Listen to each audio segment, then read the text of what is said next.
Hello viewers, कैसे हो आप सब लोग। उम्मीद करता हूँ कि आप ठीक ठाक होंगे और आपने फेस्टिवल्स को बहुत अच्छे से सेलिब्रेट किया होगा। मैं doctor Pavan Oberoi, former principal of Vidyotma girls PG college, Khatauli, district Muzaffarnagar. Students, मैंने कल पीजीटी टीजीटी के लिए जो बिजनेस मैनेजमेंट है उसमें मैंने एक क्वेश्चन बैंक तैयार किया है, लगभग 650 प्लस क्वेश्चंस का। तो उसमें मैंने एक वीडियो कल शाम को अपलोड करी थी, तो जिन स्टूडेंट्स ने ना देखी हो तो वो उसको देख सकते हैं। तो आज जो है लगभग 300 प्लस क्वेश्चंस जो है मैंने मिसलिनियस क्वेश्चंस तैयार किए हैं। ये दो पर्पज से तैयार किए हैं। एक तो जो बीकॉम के लिए जो हमारा ऑडिटिंग का जो सब्जेक्ट चल रहा है, तो उससे रिलेटेड एक चैप्टर आता है डिफरेंट ऑडिट्स का, तो उससे रिलेटेड भी ये क्वेश्चंस हैं। और जो आपका इसमें टीजीटी और पीजीटी का जो है एक तरीके से मैंने इंपॉर्टेंट मिसलिनियस क्वेश्चन बैंक तैयार किया है, लगभग 300 प्लस क्वेश्चन है। तो उसमें ऐसे भी व्यूवर्स या कैंडिडेट देख सकते हैं जो यूपी या किसी और स्टेट का जो भी कोई टीजीटी पीजीटी में एग्जाम दे रहे हैं। तो बहुत ही इंपॉर्टेंट क्वेश्चंस हैं, उसके लिए मैंने ये आपके लिए कुछ मिसलिनियस क्वेश्चंस तैयार किए हैं। तो आज की वीडियो में हम डिस्कस करेंगे। तो लगभग 300 प्लस में क्वेश्चंस हैं, तो वहाँ आज हम इसको डिस्कस करेंगे। 3-4 इसके पार्ट बनेंगे, तो सारे लोग जो हैं इसको देख सकते हैं। चलिए स्टूडेंट, डिस्कस करते हैं। तो जो इसमें 6 पार्ट में ये मैंने तैयार किया, तो इसमें जो फर्स्ट पार्ट है वो इसमें मैंने नाम दिया है कि विभिन्न अंकेक्षण, डिफरेंट ऑडिट्स। ठीक है, तो ये बीकॉम में जो ऑडिटिंग का पेपर है, तो एक चैप्टर ये उससे रिलेटेड भी आपका काम करेगा और पीजीटी टीजीटी से रिलेटेड भी काम करेगा। चलिए, क्वेश्चन नंबर 1 कि निम्न में से किस वर्ष बिजली कंपनी पूर्ति अधिनियम बिजली कंपनियों के लिए लागू होता है। तो इसका आंसर है ऑप्शन नंबर ए, सन 1948 में। क्वेश्चन नंबर 2, बैंकिंग कंपनी के वार्षिक खातों पर हस्ताक्षर हेतु अधिकृत है। तो स्टूडेंट्स, ये तीनों हैं, जो मैनेजर होता है या प्रमुख अधिकारी होता है, और ऑप्शन सी कि कम से कम 3 संचालक। संचालक को हम इंग्लिश में डायरेक्टर्स बोलते हैं। तो ऑप्शन नंबर डी करेक्ट है कि बी और सी दोनों। क्वेश्चन नंबर 3, बैंकिंग कंपनी के वार्षिक खातों का अंकेक्षण कर सकता है। तो देखिए, या तो सीए कर सकता है, ठीक है, चार्टर्ड अकाउंटेंट, और या सर्टिफाइड ऑडिटर कर सकता है। ठीक है, तो सही आंसर है ऑप्शन नंबर सी, ए और बी, इन दोनों में से कोई भी। क्वेश्चन नंबर 4 बहुत ही मोस्ट इंपॉर्टेंट क्वेश्चन है, कई बार एग्जाम्स में आया है कि बैंकों का राष्ट्रीयकरण निम्नलिखित में से किस वर्ष किया गया। तो सही आंसर है आपका ऑप्शन नंबर डी, सन 1990 में। ठीक है, चलिए क्वेश्चन नंबर 5, यह भी बहुत इंपॉर्टेंट है, कई बार एग्जाम में आया हुआ है कि जीवन बीमा का राष्ट्रीयकरण किस वर्ष में किया गया। ठीक है, जिसे आप LIC के नाम से जानते हैं, life insurance corporation of India. तो ऑप्शन नंबर ए करेक्ट है, सन 1956 में LIC का राष्ट्रीयकरण, नेशनलाइजेशन किया गया। क्वेश्चन नंबर 6, भारत में सामान्य बीमा व्यवसाय का राष्ट्रीयकरण किया गया, जो GICI होता है, general insurance corporation of India, तो उसका जो राष्ट्रीयकरण किया गया, नेशनलाइजेशन, वो सन 1972 में किया गया। ठीक है, चलिए क्वेश्चन नंबर 7, बैंकिंग कंपनी को वर्ष समाप्ति के कितने माह के भीतर अंतिम खाते अंकेक्षण रिपोर्ट फाइल करना पड़ता है। तो सही आंसर है ऑप्शन नंबर बी, 3 माह। क्वेश्चन नंबर 8, वर्ष समाप्ति के कितने माह के भीतर बैंकिंग कंपनी के अंतिम खाते व अंकेक्षण रिपोर्ट अखबार में प्रकाशित होने चाहिए। तो सही आंसर है 6 महीने, ऑप्शन नंबर डी। ठीक है, क्वेश्चन नंबर 9, बैंकिंग कंपनियां किस प्रकार का अंकेक्षण अपनाती हैं। तो ऑप्शन नंबर ए करेक्ट है, चालू अंकेक्षण। बैंकिंग कंपनियां जो है वो चालू अंकेक्षण अपनाती हैं। क्वेश्चन नंबर 10, बैंकिंग कंपनी को चिट्ठा व लाभ हानि खाता बैंकिंग अधिनियम की किस धारा के अनुसार तैयार किया जाता है? तो ऑप्शन नंबर बी करेक्ट है। ठीक है, धारा 29। क्वेश्चन नंबर 11, बैंकिंग कंपनी के खाते किस धारा के अनुसार अंकेक्षण द्वारा तैयार करवाए जाते हैं? तो सही आंसर है ऑप्शन नंबर सी, धारा 30। ठीक है, क्वेश्चन नंबर 12, एक बैंकिंग कंपनी के अंकेक्षक ऑडिटर के अधिकार, कर्तव्य और दायित्व निर्धारित होते हैं? तो ऑप्शन नंबर ए करेक्ट है, कंपनी अधिनियम द्वारा। ठीक है, इस समय जो है कंपनी एक्ट 2013 चल रहा है, आप सबको पता ही होगा। क्वेश्चन नंबर 13, बैंकिंग कंपनी के चालू अंकेक्षण हेतु प्रमाणन यानी कि वाउचिंग का कार्य करता है? तो ऑप्शन नंबर बी करेक्ट है, ऑडिट क्लर्क। क्वेश्चन नंबर 14, कि बैंकिंग रेगुलेशन एक्ट के अतिरिक्त कौन सा अधिनियम राष्ट्रीयकृत बैंकों के कार्यों के लिए लागू होता है?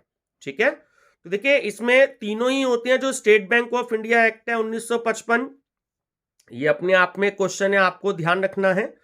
B State Bank of India subsidiary banks act 1959 और C regional rural bank act 1976। ठीक है, ये तीनों ही अपने आप में एक क्वेश्चंस हैं, तो आप ध्यान रखेंगे। तो सही आंसर है ऑप्शन नंबर डी, उपयुक्त सभी। क्वेश्चन नंबर 15, बैंकिंग कंपनी द्वारा एक निश्चित सीमा ऋण देने को गारंटी व सामान्यतः स्टॉक बंधन किस ऋण एवं अग्रिम के अंतर्गत आता है? तो ऑप्शन नंबर ए करेक्ट है, नकद साख। ठीक है, कैश क्रेडिट। क्वेश्चन नंबर 16, चालू खाते पर निश्चित सीमा तक जमा राशि से अधिक आहरण की सुविधा किस ऋणपत्र अग्रिम के अंतर्गत की जाती है? तो सही आंसर है ऑप्शन नंबर बी, बैंक अधिविकर्ष, जिसे बैंक ओवरड्राफ्ट। क्वेश्चन नंबर 17, एक बैंकिंग कंपनी द्वारा ऋण एवं अग्रिम, अग्रिम को इंग्लिश में एडवांस बोलते हैं और ऋण हमारा लोन होता है, के संबंध में दिए जाने वाले विवरण का क्रम है? ये बहुत इंपॉर्टेंट क्वेश्चन है, ध्यान रखेंगे। ऑप्शन नंबर ए करेक्ट है कि पहले कैश क्रेडिट होता है, फिर लोन होता है, फिर बैंक ओवरड्राफ्ट होता है, फिर भुनाए गए एवं क्रय किए गए बिल होते हैं। ठीक है, ऑप्शन नंबर ए जो है वो इसका सही क्रम है। ठीक है, क्वेश्चन नंबर 18, बैंकिंग कंपनी की अंकेक्षण रिपोर्ट में शामिल की जाने वाली बातों का उल्लेख है? तो कंपनी अधिनियम की धारा 227, ऑप्शन नंबर सी करेक्ट है। क्वेश्चन नंबर 19, एक बैंकिंग कंपनी की अंकेक्षण रिपोर्ट में शामिल की जाने वाली बात है, बात या मतलब तथ्य, ठीक है, फैक्ट जिसे आप कहते हैं। तो सही आंसर है ऑप्शन नंबर डी कि तीनों ही बातें होती हैं कि ऑडिटर द्वारा मांगी गई जो भी कोई इंफॉर्मेशन होती है या जो भी कोई क्लैरिफिकेशन होते हैं वो सेटिस्फैक्ट्री है या नहीं, या कंपनी के लेन देन कंपनी के अधिकार क्षेत्र में है या नहीं, या कंपनी के जो ब्रांच ऑफिस होते हैं उनसे जो प्राप्त रिटर्न है उसके अंकेक्षण कार्य के लिए पर्याप्त है या नहीं। तो सही आंसर है ऑप्शन नंबर डी, उपयुक्त सभी। क्वेश्चन नंबर 20, एक बैंकिंग कंपनी की संपत्तियों के सत्यापन हेतु आवश्यक है। तो तीनों ही चीज आवश्यक है कि अंतिम खाते बनाने की तिथि पर अंकेक्षक को व्यक्तिशः नकद राशि का सत्यापन करना चाहिए। ऑप्शन बी कि बैंक में जमा राशि का प्रमाण पत्र लेना चाहिए। ऑप्शन सी अंतिम तिथि पर प्राप्त चेक ड्राफ्ट आदि की जांच करनी चाहिए। ठीक है, सही आंसर है ऑप्शन नंबर डी, उपयुक्त सभी। ठीक है, क्वेश्चन नंबर 21, विश्वविद्यालय स्तर की किसी बड़ी शिक्षण संस्था में अंकेक्षण का मुख्य पहलू होता है? तो सही आंसर है option number A, staff provident fund की अंकेक्षण प्रक्रिया। ठीक है, क्वेश्चन नंबर 22, कि सिनेमा अंकेक्षण हेतु अंकेक्षक अपनी रिपोर्ट प्रक्रिया प्रारंभ करता है? तो देखिए दोनों ही इसमें ठीक है, ऑप्शन नंबर ए और बी। एक तो क्या क्या नियम है उनकी जानकारी से, और दूसरा जो इंटरनल कंट्रोल सिस्टम है उसकी जानकारी से। ठीक है, सही आंसर है ए और बी दोनों। क्वेश्चन नंबर 23 कि सिनेमा कंपनी की आय की प्रमाणन हेतु अंकेक्षण अवलोकन नहीं करता है, इसका मनोरंजन कर का। ठीक है, ऑप्शन नंबर बी करेक्ट है, क्योंकि ये सरकार द्वारा लगाया जाता है। ठीक है, स्टेट गवर्नमेंट द्वारा। क्वेश्चन नंबर 24 सिनेमा कंपनी के व्यय प्रमाणन हेतु अंकेक्षक देखता है। तो देखिए तीनों ही देखेगा अंकेक्षक की किराए का जो भी कोई बीजक है, इनवॉइस है, जो और प्रसंविदे की जांच करना, और कर्मचारियों के वेतन प्राप्त और मजदूरी जो प्रपत्र है, और मनोरंजन कर हेतु विभागीय निरीक्षण का प्रमाण पत्र। तो जितने भी डॉक्यूमेंट्स हैं वो ऑडिटर जो है वो सब कुछ चेक करेगा। ठीक है, क्वेश्चन नंबर 25 कि विद्युत कंपनी के अंकेक्षण हेतु एक अंकेक्षक को ज्ञान होना चाहिए। तो देखिए दोनों ही जो एक्ट हैं, जो अधिनियम है, वो बिजली से रिलेटेड है। एक तो बिजली अधिनियम 1910 है और दूसरा बिजली आपूर्ति अधिनियम 1948 है। ठीक है स्टूडेंट्स, तो दोनों को ही ध्यान में रखना है, तो ऑप्शन नंबर सी करेक्ट है। क्वेश्चन नंबर 26 कि विद्युत कंपनी का आय का साधन नहीं है। तो सही आंसर है ऑप्शन नंबर बी, बिजली विवरण के व्यय। क्वेश्चन नंबर 27 विद्युत कंपनी के व्यय का साधन नहीं है। तो ऑप्शन नंबर ए करेक्ट है कि विद्युत कंपनी में विनियोग के व्यय। ठीक है, जितनी भी इन्वेस्टमेंट की जाती है इलेक्ट्रिसिटी कंपनी में, तो उसके एक्सपेंसिव इन्वेस्टमेंट के लिए कितने हुए हैं।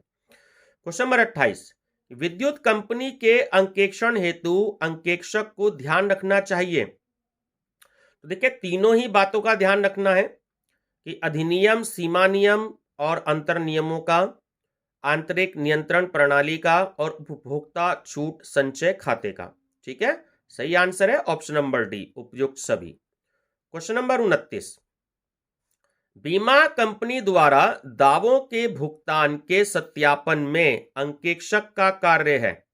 तो देखिए तीनों ही कार्य हैं। पुनर्बीमा, ठीक है, जिसे हम इंग्लिश में री इंश्योरेंस कहते हैं, तो री इंश्योरेंस क्लेम की जांच जो है वो पुनर्बीमा रजिस्टर से, बकाया दावों की जांच, और दायित्वों एवं दावे के मूल्यांकन की जांच। ठीक है, तो सही आंसर है ऑप्शन नंबर डी, उपयुक्त सभी।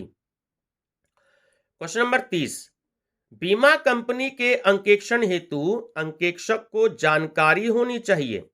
ठीक है, तो देखिए दोनों की होनी चाहिए, एक तो बीमा विधान की भी होनी चाहिए और दूसरा आंतरिक नियंत्रण प्रणाली की, जो इंटरनल कंट्रोल सिस्टम है, उसकी भी होनी चाहिए। ठीक है, क्वेश्चन नंबर 31 बीमा कंपनी के आय प्रमाणन हेतु आवश्यक है। तो देखिए तीनों ही बातों का ध्यान होना आवश्यक है कि पुनर्बीमा रजिस्टर से पुनर्बीमा की जांच, पॉलिसी रजिस्टर में दर्ज पॉलिसियों का निर्गमन और प्रीमियम रजिस्टर से प्रमाणन, और बकाया प्रीमियम की जांच। ठीक है, तो तीनों ही बातों की जानकारी होनी चाहिए। तो सही आंसर है उपयुक्त सभी, option number D. Question number 32 बीमा कंपनी के व्यय प्रमाणन हेतु आवश्यक है। तो इसमें भी तीनों ही बातों का होना आवश्यक है कि पुनर्बीमा दावे की जांच पुनर्बीमा रजिस्टर से, असमाप्त जो जोखिम है उनके संचय की पर्याप्तता से की जांच, और प्रबंध व्ययों को उचित शीर्षकों में विभाजित किया जाना चाहिए। तो सही आंसर है उपयुक्त सभी। ठीक है, तीनों बातों के बारे में पता होना चाहिए। क्वेश्चन नंबर 33 बीमा कंट्रोलर के पास वार्षिक खातों की कितनी प्रतियां भेजी जाती हैं। ये इंपॉर्टेंट क्वेश्चन है, ध्यान रखेंगे। सही आंसर है option number C, 4। Question number 34 बीमा कंपनी के वार्षिक खाते की प्रतियां किसके पास भेजी जाती हैं। ठीक है, देखिए अभी ऊपर वाली लाइन में ही था ये question, option number B correct है कि बीमा कंट्रोलर के पास भेजी जाती हैं। क्वेश्चन नंबर 35 बीमा कंट्रोलर के पास भेजी जाने वाली कितनी प्रति पर अंकेक्षक के हस्ताक्षर होने चाहिए। तो सही आंसर है ऑप्शन नंबर ए, 1। ठीक है, क्वेश्चन नंबर 36 बीमा कंपनी में अंकेक्षक का विशेष कर्तव्य नहीं है। तो ऑप्शन नंबर बी करेक्ट है कि बीमा कंट्रोलर के पास भेजी जाने वाली 4 प्रतियों में से किसी 2 पर हस्ताक्षर। ठीक है। क्वेश्चन नंबर 37, एक अस्पताल के अंकेक्षण हेतु अंकेक्षक करता है। तो देखिए तीनों ही बातों की वो जांच करेगा कि जो प्रन्यास पत्र है उसका अध्ययन, जो संपत्तियों का भौतिक सत्यापन है फिजिकल वेरिफिकेशन एसेट्स का वो भी करेगा, और सी आय व्यय का प्रमाणन, जो भी इनकम और एक्सपेंसेस है, ठीक है, उनका भी चेक करना पड़ेगा। तो ऑप्शन नंबर डी करेक्ट है कि उपयुक्त सभी। ठीक है। क्वेश्चन नंबर 38 कि एक निजी अस्पताल के अंकेक्षण हेतु अंकेक्षक अपना कार्य प्रारंभ करता है। तो ऑप्शन नंबर बी करेक्ट है, प्रन्यास पत्र के अध्ययन से। ठीक है, ये जो प्राइवेट हॉस्पिटल्स होते हैं। क्वेश्चन नंबर 39, क्लब के अंकेक्षण हेतु अंकेक्षक को अपना कार्य प्रारंभ करना चाहिए। ठीक है, तो किससे करना चाहिए? कैश बुक से। ऑप्शन नंबर सी करेक्ट है। क्वेश्चन नंबर 40, देखिए इस पर्टिकुलर चैप्टर का जो डिफरेंट ऑडिट मैंने आपको बताया। ठीक है, अभी मैं इसके बाद जो आगे की वीडियो आएंगी तो जो बीकॉम में जो ऑडिटिंग का मैंने जो सब्जेक्ट स्टार्ट कर रखा है तो उसमें पर्टिकुलर एक एक सब्जेक्ट चैप्टर के भी मैं बताऊंगा। ठीक है, तो इसमें बस मिसलिनियस जो है वो मैंने उन बच्चों के लिए भी दिया है जो ऑडिटिंग का पढ़ रहे हैं, और उन कैंडिडेट्स के लिए भी दिया है जो टीजीटी और पीजीटी के लिए दे रहे हैं। तो दोनों के लिए ही ये इंपॉर्टेंट है। ठीक है, तो लास्ट क्वेश्चन है इस चैप्टर का, डिफरेंट टाइप्स ऑफ ऑडिट का, कि होटल के अंकेक्षण हेतु अंकेक्षक अपना कार्य प्रारंभ करता है। ठीक है, तो दोनों से ही करेगा, एक तो होटल में रखी जाने वाली जितनी भी लेखा पुस्तकें हैं उनकी जानकारी से, और बी आंतरिक नियंत्रण प्रणाली की जानकारी से। ध्यान रखना जो भी कोई इंटरनल कंट्रोल सिस्टम है ये ऑप्शन जरूर आता है, क्योंकि किसी भी ऑडिटर के लिए उस संस्था का, जैसे होटल है या क्लब है, तो उसके इंटरनल कंट्रोल सिस्टम क्या है उसको जानना बहुत जरूरी होता है। ठीक है, चलिए अब बी पार्ट इसमें शुरू होता है टीजीटी और पीजीटी वाले कैंडिडेट्स के लिए।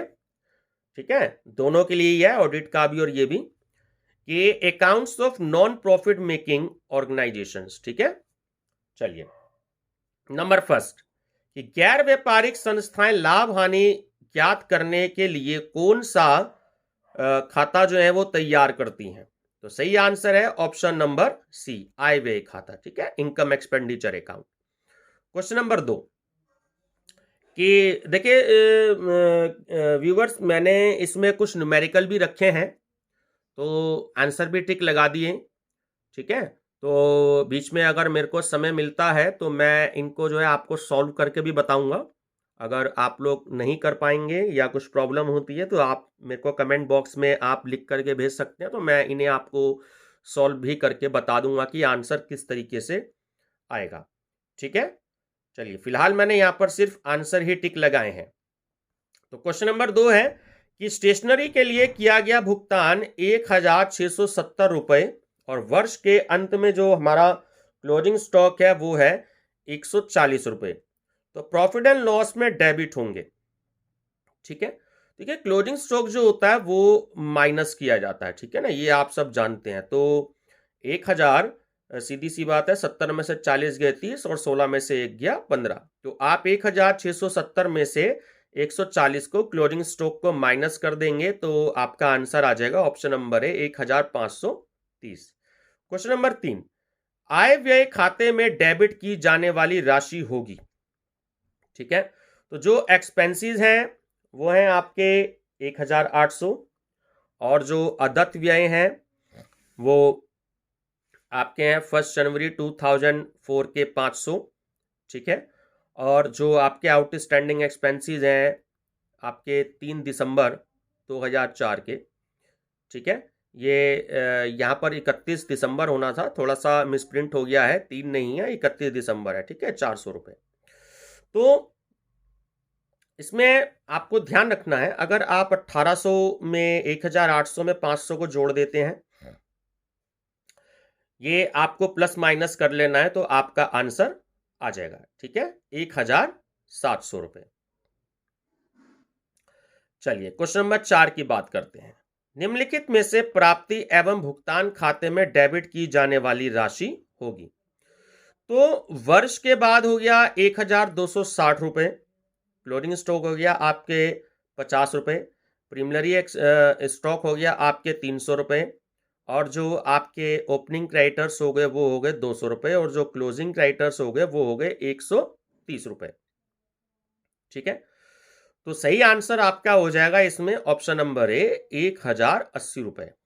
ठीक है व्यूअर्स। क्वेश्चन नंबर 5, वर्ष से प्राप्त चंदा 5000 रुपए, अग्रिम प्राप्त चंदा 500 रुपए, बकाया चंदा 300 रुपए, आय व्यय खाते में क्रेडिट की गई राशि होगी।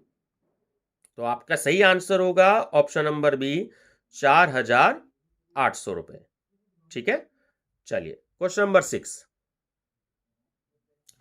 क्वेश्चन नंबर 6 है कि निम्नलिखित से आय व्यय खाते की प्रविष्टि राशि होगी। स्टेशनरी का प्रारंभिक यानी कि ओपनिंग और क्लोजिंग स्टॉक दे रखा है 1200 और 200 रुपए, और वर्ष में चुकाई गई आपकी राशि है 4320 रुपए। स्टेशनरी के जो ओपनिंग और क्लोजिंग आपके आउटस्टैंडिंग क्रेडिटर्स हैं वो है 800 रुपए और 520 रुपए। ठीक है, तो सही आंसर आएगा इसमें आपका ऑप्शन नंबर डी, 5040 रुपए। ठीक है, क्वेश्चन नंबर 7, 31 दिसंबर 2003 को स्टेशनरी का शेष है 100 रुपए, वर्ष में क्रय की 1600 रुपए, 31 दिसंबर 2004 को स्टेशनरी का जो बैलेंस है वो 120 रुपए है। तो जो आपका इनकम और एक्सपेंडिचर अकाउंट है उसमें प्रकट अमाउंट क्या होगा? तो सही आंसर होगा आपका ऑप्शन नंबर सी, 1580। ठीक है स्टूडेंट्स। क्वेश्चन नंबर 8, वर्ष में स्टेशनरी हेतु भुगतान किया गया 1500 रुपए, एक वर्ष के अंत में स्टेशनरी का शेष रहा 150 रुपए। ठीक है, और आय व्यय के खाते में प्रविष्टि राशि क्या होगी? ठीक है, तो सही आंसर आपका हो जाएगा कि 1500 में से आप जो है 150 रुपए को माइनस कर देंगे तो आपका आंसर हो जाएगा, सही आंसर ऑप्शन नंबर बी, 1350। ठीक है, ये देखिए व्यूवर्स की कुछ जो है न्यूमेरिकल भी आते हैं, तो मैंने इसमें न्यूमेरिकल रखे हैं, बहुत ज़्यादा कोई टिपिकल न्यूमेरिकल नहीं आते हैं। ठीक है ना, टीजीटी और पीजीटी में तो बहुत इजी न्यूमेरिकल आते हैं, तो आप उसमें इनमें प्लस माइनस करके देख लीजिएगा। अगर नहीं कर पाएंगे फिर भी आप मेरे को कमेंट बॉक्स में करिएगा, तो मैं आपको इनके सॉल्यूशन भी नेक्स्ट वीडियो में बता दूंगा। क्वेश्चन नंबर 10, आय व्यय खाते की प्रकृति है। तो जो इनकम एक्सपेंडिचर अकाउंट है वो हमारा नाम मात्र का खाता होता है। ठीक है, नॉमिनल अकाउंट होता है। क्वेश्चन नंबर 11, पूंजीगत मदें आय व्यय खाते में दिखाई जाती हैं। देखिए जो एक्चुअली जो भी कैपिटल आइटम्स जो होते हैं वो इनकम एक्सपेंडिचर अकाउंट में एक्चुअली में दिखाए ही नहीं जाते हैं। ठीक है, ऑप्शन नंबर आपका जो डी है वो करेक्ट है। क्वेश्चन नंबर 12, देनदारों पर बट्टा आयोजन, बट्टा ठीक है इंग्लिश में डिस्काउंट बोलते हैं, तो इसकी प्राप्ति को देनदारों पर बट्टा आयोजन को प्राप्ति भुगतान खाते में दिखाया जाएगा। ठीक है, तो देखिए इसमें भी आंसर बिल्कुल ठीक है कि जो है ये एक्चुअली शो ही नहीं किया जाता है। ठीक है, चलिए ऑप्शन नंबर डी करेक्ट है कि दिखाया नहीं जाएगा। क्वेश्चन नंबर 13, क्लब हेतु फर्नीचर खरीदा, तो इनकम एक्सपेंडिचर अकाउंट में इसकी प्रविष्टि होगी, डेबिट में, क्रेडिट में, व्यय में जुड़ेगा या नहीं? तो इसका भी आंसर बिल्कुल सही है ऑप्शन नंबर डी कि दिखाया ही नहीं जाएगा। क्लब के लिए जो भी कोई फर्नीचर खरीदा जाएगा वो एक्चुअली इनकम एक्सपेंडिचर अकाउंट में उसकी जर्नल एंट्री शो नहीं होगी। क्वेश्चन नंबर 14, कि गैर व्यापारिक संस्थाओं के अंतिम खातों में समायोजन प्रभावी होते हैं। ठीक है, तो सही आंसर है तो ऑप्शन सी करेक्ट है कि आय व्यय खाते और चिट्ठे में, बैलेंस शीट में। ठीक है, क्वेश्चन नंबर 15, एक क्लब द्वारा प्राप्त अग्रिम चंदा कहां दिखाया जाता है? तो वो दिखाया जाता है आपके स्थिति विवरण के दायित्व पक्ष में, ठीक है। बैलेंस शीट जो होती है उसकी लायबिलिटी साइड में। और स्टूडेंट्स, मैं आपको एक बात और बता दूं कि अमेरिका वर्ल्ड में एक ऐसा कंट्री है कि जहां पर एसेट्स अकाउंट और लायबिलिटीज अमाउंट बनाया जाता है, ठीक है। हमारे यहाँ पर लायबिलिटीज अमाउंट और एसेट्स अमाउंट बनाया जाता है बैलेंस शीट, बट अमेरिका में जो है एसेट्स अमाउंट और लायबिलिटीज अमाउंट, ठीक है, इस तरीके से अपोजिट बनाया जाता है, ठीक है, ध्यान रखेंगे आप। क्वेश्चन नंबर 16, चालू वर्ष के दौरान प्रवेश शुल्क को मानना चाहिए। तो ऑप्शन नंबर सी करेक्ट है कि सूचना के अभाव में आयगत। क्वेश्चन नंबर 17, चालू वर्ष में प्राप्त अग्रिम चंदा प्रविष्टि किया जाता है। तो ये ऑप्शन नंबर सी करेक्ट है कि प्राप्ति एवं भुगतान खाते के नाम पक्ष और चिट्ठे में, ठीक है। क्वेश्चन नंबर 18, फिक्स एसेट्स है आपकी 1,50,000, बैंक लोन जो है वो 50,000 है, और जो बैलेंस जो चैरिटी है आपका या डोनेशन है, ठीक है, 3,000 रुपये। तो संस्था की पूंजी क्या होगी, ठीक है।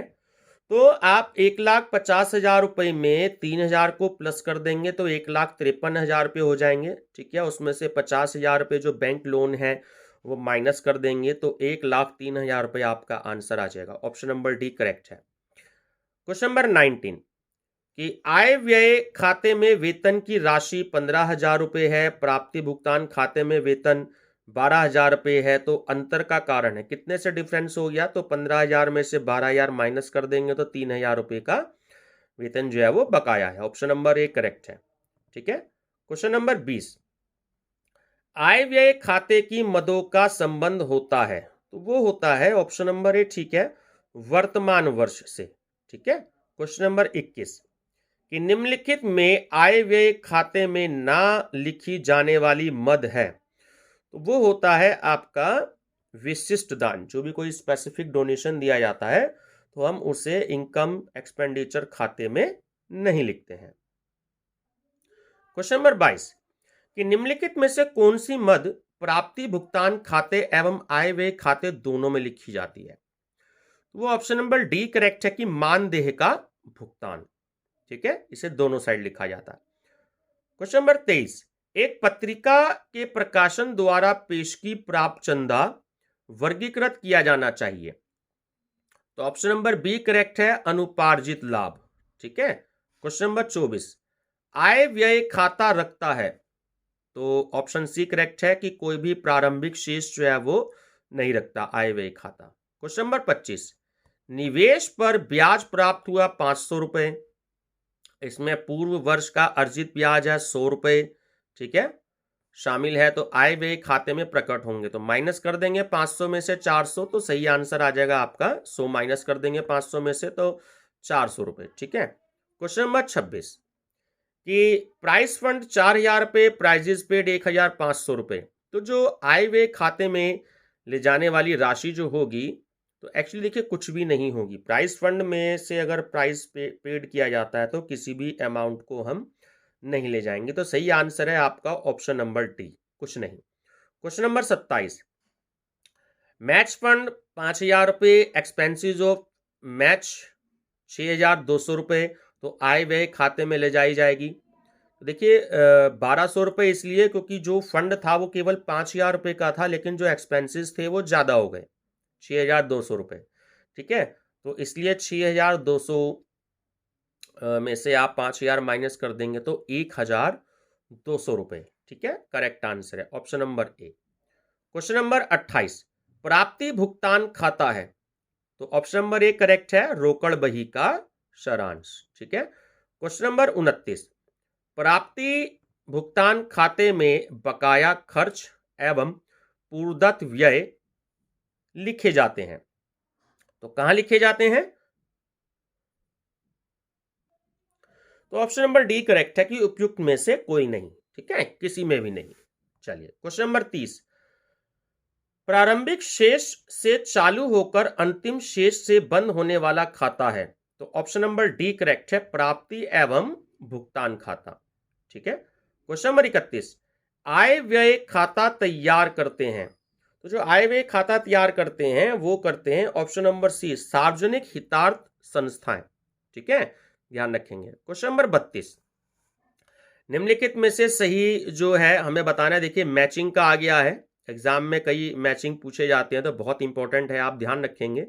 तो ऑप्शन नंबर बी करेक्ट है कि जो प्राप्ति भुगतान खाता है आपका, ठीक है, तो जो ऑप्शन नंबर 4 इसमें जो आपको दे रखा है सूची सेकंड में, वो होता है आपका रोकड़ बही का सारांश।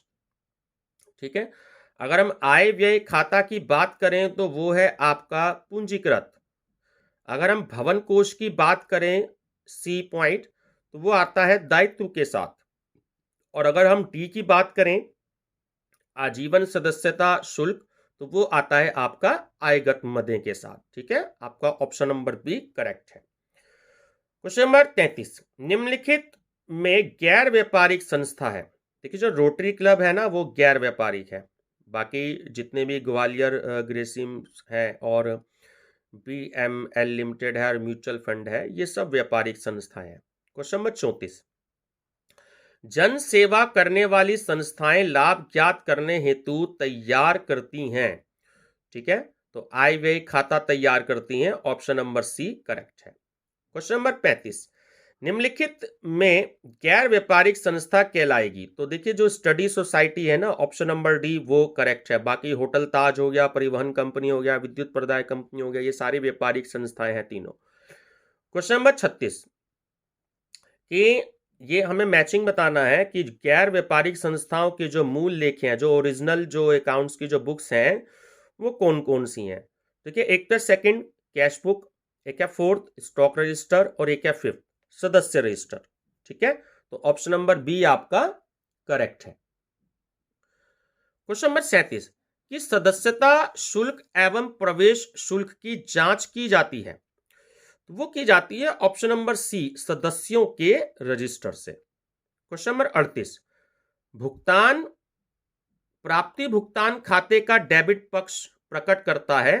तो ऑप्शन नंबर बी प्राप्तियां। ठीक है, क्वेश्चन नंबर 39, प्राप्ति भुगतान खाते के डेबिट में लिखी जाने वाली प्रमुख जो मद है, आइटम है, उसे हम कहते हैं प्रवेश शुल्क, entry fees. Option number A correct है। क्वेश्चन नंबर 40, प्राप्ति भुगतान खाते की प्रकृति है। तो ऑप्शन नंबर बी करेक्ट है, ये एक वस्तुगत खाता है। ठीक है, क्वेश्चन नंबर 41, प्राप्ति एवं भुगतान खाते के संबंध में सत्य है। तो ऑप्शन नंबर सी करेक्ट है कि यह एक स्मरणार्थ खाता है। क्वेश्चन नंबर 42, प्राप्ति एवं भुगतान खाता तैयार किया जाता है। ठीक है, ऑप्शन नंबर डी वर्ष के अंत में। क्वेश्चन नंबर 43, कौन सी आइटम प्राप्ति भुगतान खाते में नहीं दिखाई जाती। तो जो बैलेंस सैलरी है, ऑप्शन नंबर डी, ठीक है, वो करेक्ट है। क्वेश्चन नंबर 44, प्राप्ति एवं भुगतान खाते में दिखाई जाने वाली मद निम्नलिखित में से कौन सी है। तो सही आंसर है आपका ऑप्शन नंबर डी, आजीवन सदस्यता शुल्क। क्वेश्चन नंबर 45, प्राप्ति एवं भुगतान खाते के डेबिट में सर्वप्रथम लिखा जाता है। तो ऑप्शन नंबर बी आपका करेक्ट है, रोकड़ बही का प्रारंभिक शेष। ठीक है, जो ओपनिंग बैलेंस होता है कैश बुक का, वो करेक्ट है। क्वेश्चन नंबर 46, कि प्राप्ति एवं भुगतान खाते में जाने वाली मद कौन सी है। तो ऑप्शन नंबर सी करेक्ट है कि आयगत एवं पूंजीगत मद है, जितनी भी रेवेन्यू और कैपिटल आइटम्स है वो सब जाती हैं। क्वेश्चन नंबर 47, अनाथालय को भवन बनाने हेतु दान मिला, ये प्रकट होगा ऑप्शन नंबर सी की बैलेंस शीट के दायित्व पक्ष में। ठीक है, क्वेश्चन नंबर 48, एक पुस्तकालय क्लब ने दूब घास बेची तो आय होगी, तो वो होगी ऑप्शन नंबर ए आयगत। ठीक है, जो दूब होती है वो घास होती है। क्वेश्चन नंबर 49, कि कौन सी मद आयगत खाते, आय व्यय खाते एवं प्राप्ति भुगतान खाते दोनों में दिखाई जाएगी। तो ऑप्शन सी अग्नि बीमा प्रीमियम चुकाया। क्वेश्चन नंबर 50, गैर व्यापारिक संगठन की पूंजी कोष, जो कैपिटल फंड होता है, उसकी राशि होगी ऑप्शन नंबर ए संपत्तियां दायित्व। क्वेश्चन नंबर 51, आय व्यय खाते में आय एवं व्यय लिखे जाते हैं, तो ऑप्शन नंबर डी करेक्ट है। आय दाईं ओर और व्यय बाईं ओर।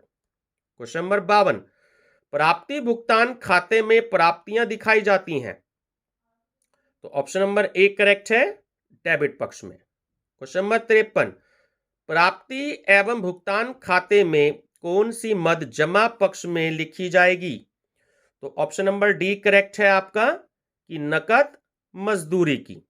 नकद मजदूरी दी, जो कैश जो वेजेस दी जाती है, ठीक है, ऑप्शन नंबर डी करेक्ट है। क्वेश्चन नंबर 54, आजीवन सदस्यता शुल्क एक मद है, तो सही आंसर है ऑप्शन नंबर बी पूंजीगत।